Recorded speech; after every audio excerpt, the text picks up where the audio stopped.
Welcome back to another episode of Entrepreneur Encounters hosted by Halfwasson Associates. I'm Brent Halfwasson, entrepreneur coach, and I'm really excited to tell you about my interview that I had with Chris Crain of Charlie's Music Factory. Chris is a musician, a performer, and a producer, and has really put together a pretty amazing business for musical artists who are looking to make a complete track or a complete album that really lives out their values and exemplifies what they want their art to be and something they're going to be truly proud of.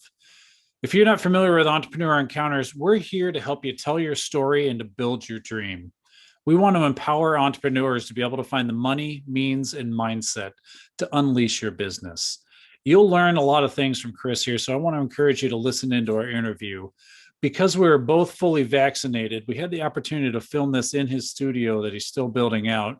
And I think as you listen to Chris's story, you'll find some amazing ways that he decided to figure out how to finance his business, the perseverance to be able to get going, and the vulnerability to be able to make the connections that were needed in order to be successful. So enjoy this interview, and I look forward to talking with you more.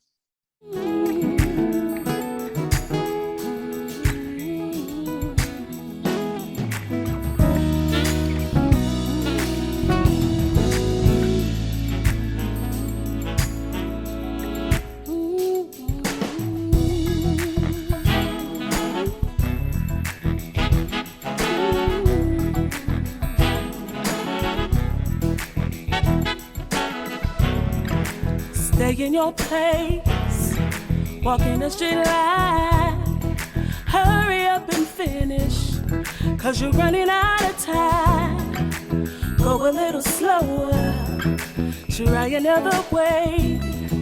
You're way too serious, take some time to play. Life can be great, not always black and white. So paint your own creation and color outside line.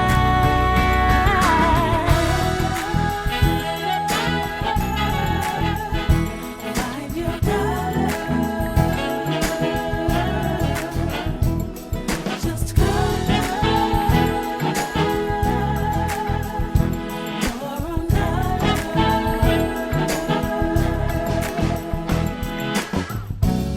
You've been given this life. Well, welcome, Chris. Thanks for inviting me down into your studio. As I mentioned before, we're doing something a little different. This is our first face-to-face, and I'm looking forward to learning. So just tell us a little bit about yourself and your business. Well, I'm a musician, artist, producer, singer, songwriter, just all-around lover of music, art, and people. And so I started this business, Charlie's Music Factory. The idea came towards the end of 2019, and then it became an official business in January of 2020. And so essentially, this business was developed to help inspiring artists and musicians, songwriters, to turn their ideas into tangible product. So walk me through that journey. That's a lot of different pieces that you've been involved in. You said songwriter, producer, you got all those pieces. So there's a lot of history and your personal background that builds that up. Just walk us through a little bit of that in your bio so that folks can understand this isn't something that you just woke up one day and thought, music, that seems pretty cool. Oh yeah. You've got it in your blood. Yeah, well, I've been doing music for, 30 plus years. And so started out as just a musician, lover of music. Started out playing drums, moved to keyboards, piano, eventually moved to guitars, and found myself touring and playing with a lot of different kinds of groups, from blues artists to Christian artists, jazz, and I was a good accompanist. And I started working as a music director, and that role allowed me to be able to see the whole scope of what the song should be like. From a music director's perspective, you're supposed to be able to take the song, gauge the temperature of the room or the audience that you're looking at, that you're servicing, and create the environment or the atmosphere to where it's enjoyable and they can it's understandable and easily to receive. Case in point, if we're playing a room the size of this room, my job as music director would be to make sure that the music isn't so loud that the people can't understand the words and then they just can't enjoy it. And so all of those skills helped me once I started producing music.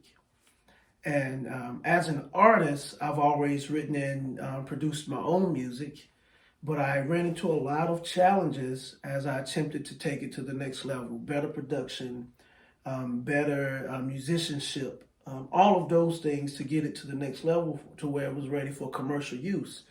And so once I started to understand a few of those nuances, I thought it would be great to help other artists like myself. So this business came from a problem that I experienced, not having the funding to pay the top producers, I mean, it's nothing worse than having a great song, but it's going to cost you $7,000 to produce it, but, you're barely making rent. So what happens to that? Yeah. It just goes away. And for me, that could have been the song that changed or helped or did whatever, made the world a better place, but you never realized it because you didn't have the funding for it. And so by the time the idea came to start this company, I had already produced, several records for several different artists and made money doing it. And I started out, at one point wasn't making any money, just happy to get the experience. Sure. Somebody come, Chris Crain, can you help me with this idea? Sure. And so I'm experimenting, I'm learning on the job. Sometimes it paid, sometimes it didn't. But the idea of Charlie's Music Factory, once it actually came to me and I was able to set everything, create the foundation for the business, it was smooth sailing from there. Yeah, I really want to pick up on one piece you highlighted there. You were willing to experiment and test, and sometimes it was unpaid, or maybe it was just barely covering some time, or perhaps paying for a musician or two. But you just took time to develop a product, and then you understood how to be able to deliver a finished product that's high quality. Well, you definitely have customer. You have to, be willing to put in sweat equity. Yeah. And of course we know that doesn't always pay anything, but if you see how it can go, and I saw it, it was just like writing a song to me. I saw what it could be and I just had to stick with it. Sometimes writing songs, you get an idea today and you won't get the next part of that song. It won't flow naturally. It could be 6 months from now. Yeah. I've worked on songs that took me a year to write, but once it was done, then it becomes timeless. It fits every generation, and so that's how this thing was for me with Charlie's Music Factory. And we still got a lot of growing to do, but I realized that early on I had to put my own time, energy, effort, and money into it in order for it to become anything. Why don't you walk us through some of those steps? Because I think that's an important consideration for anyone as they're building a business. You had to make some specific choices, some specific trade-offs, right? You just made some time, money, and energy. You mentioned in the beginning it wasn't necessarily paying, so you had to do something else to pay the bills. So walk us through a little bit about, and it's, you mentioned you're going back to really 2019, getting officially formed in 2020. So just give us that path so that we can understand some of the road that you've walked. Yeah, well, the first thing I did once I decided that this is what I wanted to do and I wanted to go forward with it, I did a customer discovery. And I put a deck together and just kind of outlined some of the things that I was going to need, the cost structure, what I initially thought it could be. But then the most important piece was to ask people, would you pay for this? And I had to really be brutally honest with myself, in the questions that I was going to ask people. Yeah. And I didn't want to just ask. I read this book called The Mom Test. Love that. You should get it if you haven't Yes. read that book yet. It's one of the best books about customer discovery. Yes, yes. And so that book, it pushed me to ask the hard questions, but don't ask people that love me. Ask people who do the same thing that I do. Yeah. And artists who have paid for projects and producers, you know, and I'm asking people, friends that are Grammy winning, you know, asking them. They, you know, Grammy nominated, have won Grammys, have toured the world and worked with crazy artists, and so I'm asking them. So I need you to fill out this survey, and I created one on SurveyMonkey, and I just asked a series of questions, and because I wanted to know the truth, whether just in my head did I think I was going to be able, because the worst thing is to put your money, your time, and your effort into something that won't make any money. Yeah. It has to sustain itself, otherwise it's a child. What did that take from you? Like, that seems like it would be a lot of courage to go out there and say, look, I'm not just going to talk to the automatic supporters. The reason the book's called The Mom Test is because your mom's probably not going to rain on your parade when you get your first idea out there. What did it take for you, though, to get out in front of some of the people you probably have worked with professionally and encountered professionally in your time as a musician? It was embarrassing. Okay. Right? You know, because, well, I don't know if embarrassing is the right word to use, but it was something that it took a lot of courage and guts. And then I felt like I shouldn't have to ask these questions because I already had a reputation of doing great work. But, you know, again, I had to put my emotions and my feelings aside to just get straight to the truth. You know, would you pay for this service? Yeah, there's a vulnerability. Yes, that's the word. That's the word. This is the skill. This is my expertise. This is my passion. This is my baby. You mentioned like one of your children, right? And I'm gonna put myself out there. Yeah, and then after getting some of the responses, I then had to go back and say within myself, okay, now what are you going to do? Because they all didn't come back positive. Constructive. I like to say they come back constructive. They come back constructive, but what they did, it allowed me to take their feedback and construct a plan based off of the things that I heard. You know, one guy said, "Yeah, no, I won't pay for that. Why? When I can do it myself, or why would I, you know, but then a lot of people did, a lot of artists did come back and say, oh yeah, I would love that. I would love this. And you know, and it showed me who my customer base really is. So would you say that was one of the more valuable things you It learned was from it? the most valuable thing that came from it, because it showed me, again, what my customer, who I should go for, or who would be the ones that would patronize my business. And, you know, so I took the feedback and I tweaked my ideas. And then that's how I came up with the real monthly payments. Because the customer base, and when you look at the website, we have two packages, the life package and the love package. You know, the love package are people who love music. The life package are people who have to do this, but they don't have the means to choose between life and this thing. Right. You know, life, it doesn't go away. Yeah. You know, love, you can love it, but you can do without it. Yeah. I personally live in that realm of that life package. Music is something that I have to do to stay sane, to stay balanced, because that's who I am. I have a friend, he's an accountant. He loves numbers. And some of the things that he do for fun, I'm like, well, why would you do that? That's not fun, you know, but it does something. So we're all made up of something that drives us. And music is that thing for me. And there's a million other people in this country, in this world, that are made up of this same thing. So my customer discovery allowed me to identify, oh, okay, there they go right there. Oh, I love that you said that, and I love that you're really highlighting that you want to pull out really how you were created to be. Yeah. Like, we're all not created the same way, but if you in your entrepreneurial journey can really sort of like manifest what you were created to be and allow that to be your expression, that could be a really amazing part of your journey on this road. Yeah, and and for me, it's not work. It's not work. I can come down in my studio and be creative and work, not really working, but but get jobs done, and I can be down here for hours, and it seemed like I just got here. Yeah. I love what I do, and I think that's important when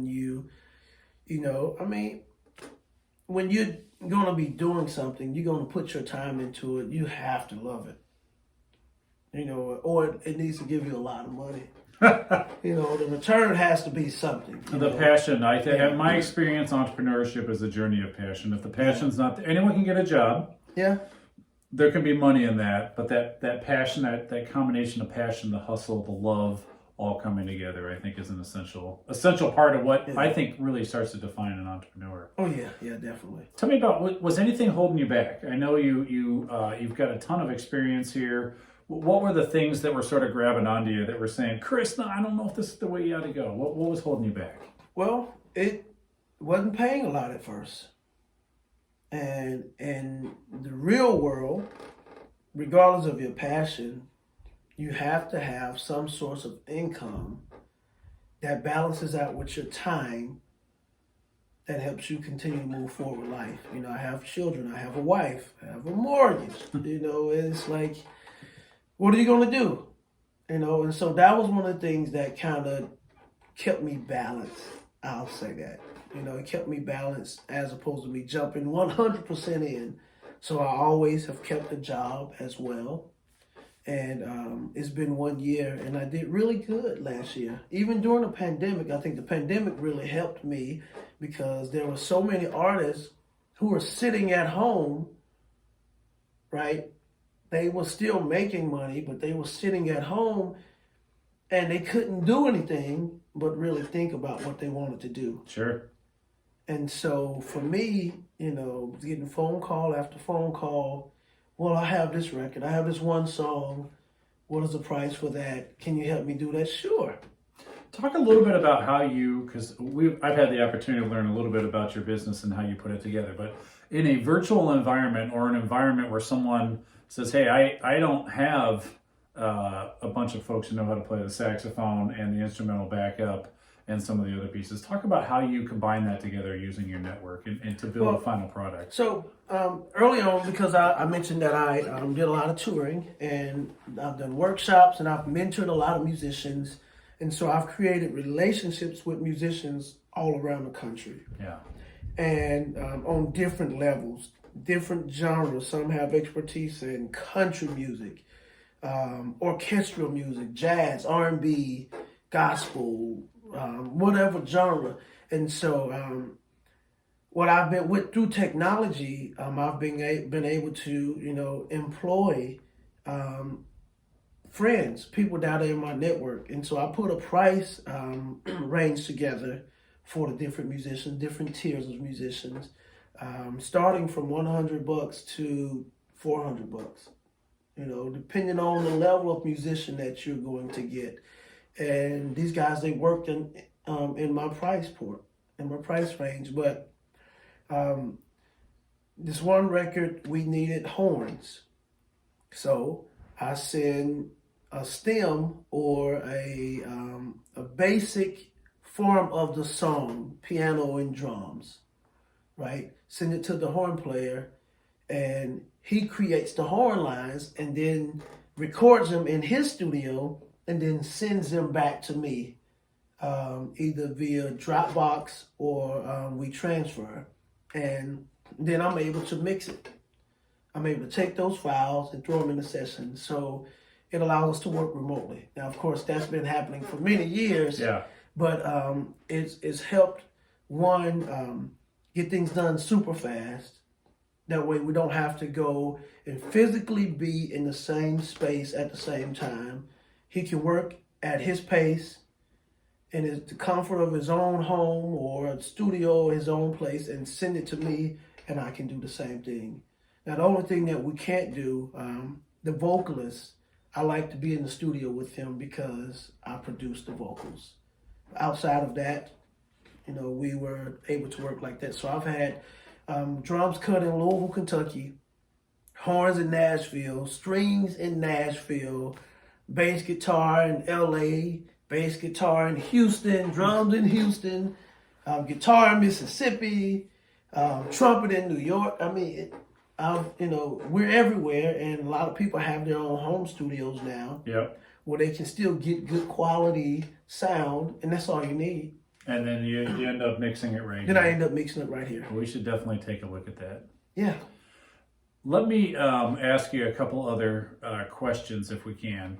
Talk to me about the journey. Building out some of this equipment, it's going to cost a little bit of money. And obviously, and this is a journey that I think all entrepreneurs go through. You start with what you have, and then you figure out how to build up. Walk me through that journey for you, because I know it's been difficult, but honestly, if any entrepreneur is honest, it's difficult for all of us. And I think that's the value that by hearing other people's stories and encountering entrepreneurs like you. So I'd be honored if you'd share your story on that journey. Well, for me, finding the financing was a bit difficult. And one, because the business that I'm in and that I've created is not your orthodox business. It's not, it's not the textbook kind of business. And so a lot of lenders, they couldn't understand it. And so I don't know if I did a great job at expressing it. Some things, they just are what they are, but unless you can put it down on paper and make it make sense to the lenders, then 9 times out of 10, they're not going to fund it. And so I had already capped a lot of my money. I mean, before I got $1 in funding, I had acquired maybe $25,000 to $30,000 worth of equipment. Now, this is over the course of time, of course. Interfaces, $500-600 a piece. Mixers, microphone, $2,000 microphone, keyboard, $3,000.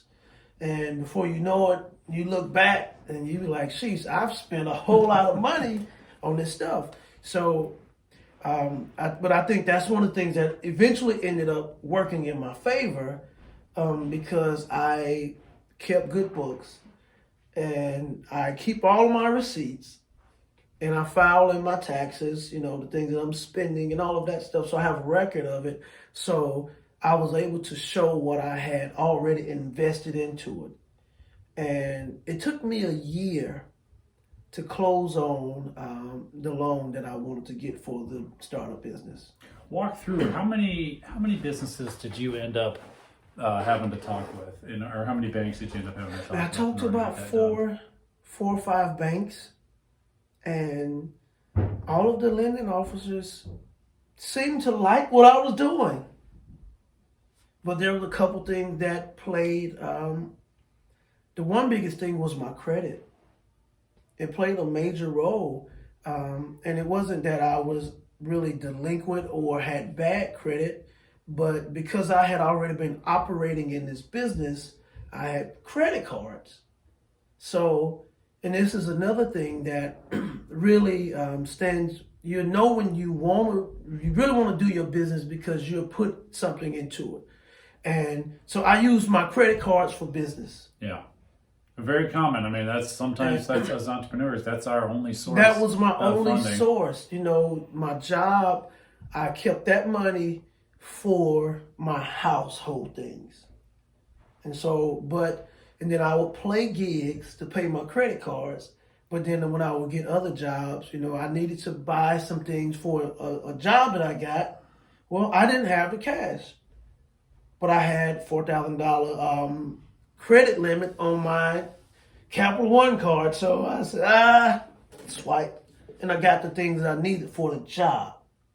And then when I got the job, kept a little bit for myself, and then I paid on the card. And so, but that was a thing that kind of hurt me, is because my credit card balances were high. But in my mind, I'm saying, well, this is the only way that I can fund my business. And so I made the choice to continue. And I made sure I made my payments on time. And when I would get bigger jobs, I would pay the cards down, and then request higher balances. And whether I use the money or not, I'll have access to it. And so kind of that was the time when you paid down the balance. That was the time where you had the credibility to go and ask for additional credit line. And so, I just took control of my own financial movement, and I didn't let anybody or the status quo dictate how I moved, because I knew what I needed to do for my business to get off the ground, and I couldn't take somebody else's advice who was not going to lend me any money. That's right. You have to do what you have to do to get your business moving, and so I went to at least 4 or 5 lending institutions. Were those typically banks? They were typically banks and credit unions. Okay. And they. So walk us through that process. What was that like for you? What did they ask from you? Kind of how many rounds did it tend to go before you got some type of decision or feedback? They typically went 1 to 2 rounds. They wanted taxes, they wanted income, they wanted assets, any liabilities that I had, anything that they could use to kind of validate me as a potential, customer. Did they look at your contracts? Because you mentioned you always got a good number of people in the hopper. They did look at the contracts, which pushed me, which is where I learned to really start to do business-to-business contracts as opposed to personal contracts, because now they're asking, well, what is your insurance on these contracts? So it just opened up a whole a book of learning for me. Sure. Which was a good thing, because I never would have crossed those bridges had I not had to go through that. But ultimately, it came back down to my credit history and or credit score, because the business was new. It was set up correctly, but it was new. I didn't have any previous year's tax documents to share. And I didn't want to use my own personal stuff a lot, because then it ties to both of them in completely. Sure, you want to create some separation. Yes. Okay. So if Charlie's Music Factory tanked, then my house doesn't have to be, foreclosed or whatever. They don't have to take my house because the business tanked. So that was important to me, to create that separation. But typically 1 or 2 rounds before I got the hard no, and after the first 2, I was very disappointed. Oh my goodness, because the first one looked like it was just a win. It was a shoe-in, and then I get the call, well, unfortunately, we're not going to be able to lend you the money. And I wasn't asking for a whole lot of money, but because my credit card balances were extremely high. Well, they weren't 75, 80%, but when you use them for your own business, that kind of stuff happens. And so I had to learn to take that on the chin, and I didn't stop. I was already using my credit cards to run the business. I was getting clients. So I just figured it was a matter of time. You keep chugging away, chug. And, after about the 4th or 5th time, I got a hit. Now, the problem with that was everything looked like it was going to go. Then COVID-19 hits, and then it pushes everything back. Yeah. So what was supposed to close in June of 2020 didn't close until early March of 2021. So you got a 9-month delay there. I got a 9-month delay. And so what I ends up doing is continue to fund the way I've been funding. Yeah. And then when the loan come through, then I'm able to do some other things. But I kept getting clients. Clients kept coming. But I had already established it, and every business doesn't happen that way. This has been a good year. I have more clients than I can really work with right now. But I set up a process where, they sign an agreement and they put a deposit down to hold a spot. And so I just work around the clock to get it done. That way I can be on time, creating start times and solid end times is very essential in what I do. Yeah. So if our contract is a 3-month agreement or a 3-month commitment, then I have to be done in 3 months. But that word of, then that leads to good word of mouth. Or Chris Crain or Charlie's Music Factory is solid, and people want. That's your credibility. That's your, the credibility. Your word is your value of honor. And then what I'm getting ready to do soon is create a space on the website for testimonials. Perfect. And so it's the marketing. It's letting people know that they can be safe when they bring their business and their money to you. And it's been a growing process for me. I hear some stories I hear persistence. Oh yeah. I hear being willing to learn that no isn't no forever. Right. It's no right now in this configuration. What do I do to change? And I've heard even in the face of a pandemic, we're not going to let time get in the way. I'm going to continue working and not get frozen and get stuck. Oh yeah, you have to. And then you come out on the other side. So Chris, I want to, you mentioned this earlier, and I think it's one of the keys to your success, and it's one of the keys that I think a lot of entrepreneurs have available as a resource, but it's your network. I'd love you to talk a little bit about how you're using your network. You've been on tour, you met a lot of individuals, you know some folks here in the Milwaukee area, you know folks around the country, but talk about how your success has been critical to who's in your network, who's supporting you, who knows you, and how you're leveraging that. Yeah, well, the first thing is learning to delegate, but learning to identify the people that you can delegate to, and still get the same kind of product that you would give out. Yeah. That represents your brand or your company, and so I've had some success using people. Who have bought into my idea, and they share the same passion.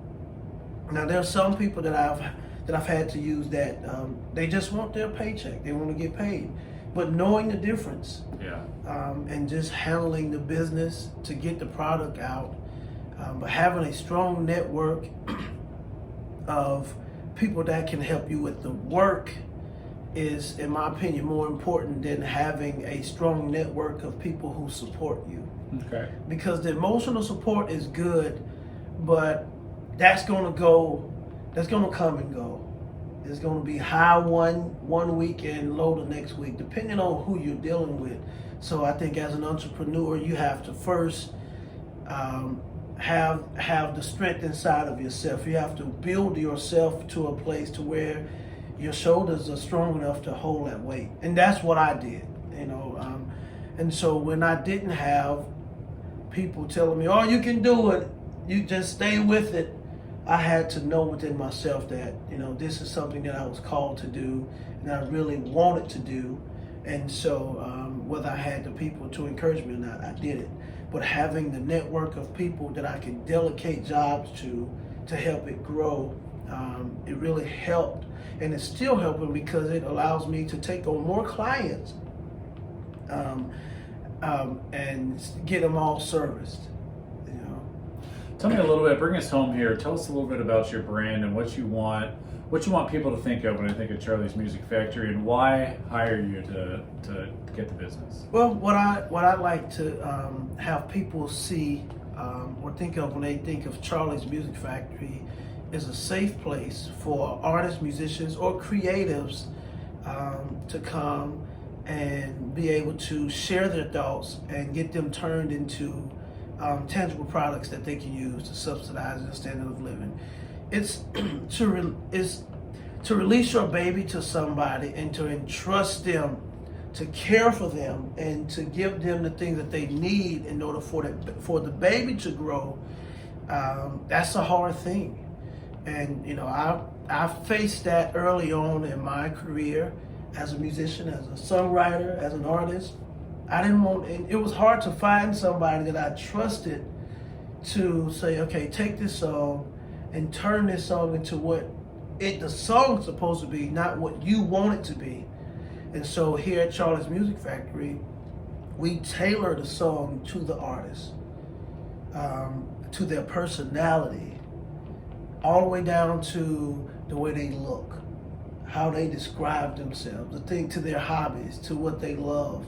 Because all of that matters when you have to deliver a song or when you have to present something that, even further, when you have to pay for something, it needs to be special to you. Yeah. So that, you are proud of the product.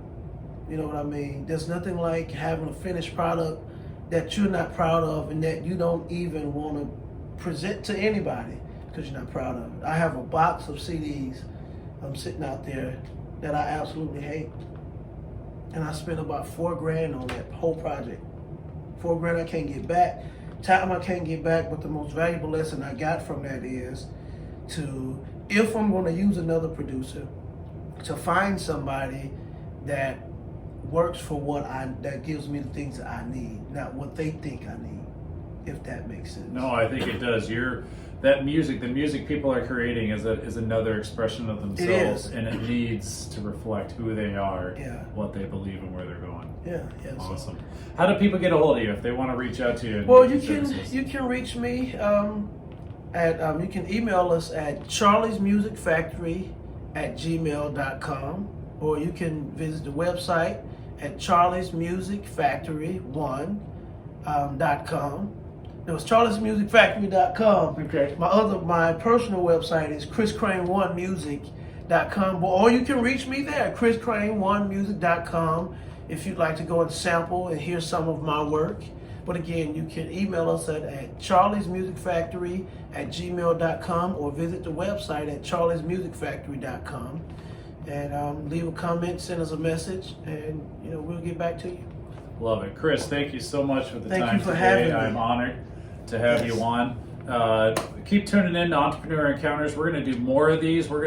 I just can't emphasize how important it is to hear stories like Chris's, hear other entrepreneurs. There's so much we can learn. Join us on a regular basis. Reach out to me. I'm your host, Brent Halfwasson. You can get a hold of me, brent@halfwasson.com. I'd love to hear your feedback. Drop us a note here. Make sure to like it if you enjoyed the video and subscribe so you can get all these. Thanks a lot, and we'll see you next time. Well, I hope you really enjoyed the interview that I was able to have with Chris in his studio. Charlie's Music Factory, if you do want to reach out to them, they've got some information down here, charliesmusicfactory.com. Do go look him up, reach out to Chris. He's just an amazing man. I think you can tell by that.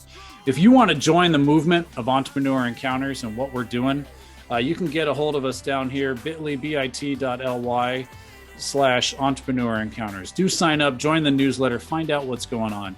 In addition to doing these interviews, Entrepreneur Encounters also has entrepreneurs come together at 4:30 Central each Wednesday afternoon, and we allow these entrepreneurs just to encounter each other, track with what's going on, share their story, continue to build their dream. And each encounter that we've been having together, different entrepreneurs have been coming away with another layer of how to be able to build their business. And we want to invite you to be a part of that too. So please do sign up and join us. And I would be remiss if I didn't go ahead and tell you about some of our amazing sponsors that are making this possible. Andrew Feller Photography has taken all our photos. Milwaukee Web Design, and what Megan Bruzan has done for us is really, I can't even qualify it. So do please go ahead and look them up too. They're just amazing folks, and their passion is like mine. They want to help entrepreneurs like you succeed. So thanks for joining us, and we look forward to seeing you next time. Ready to take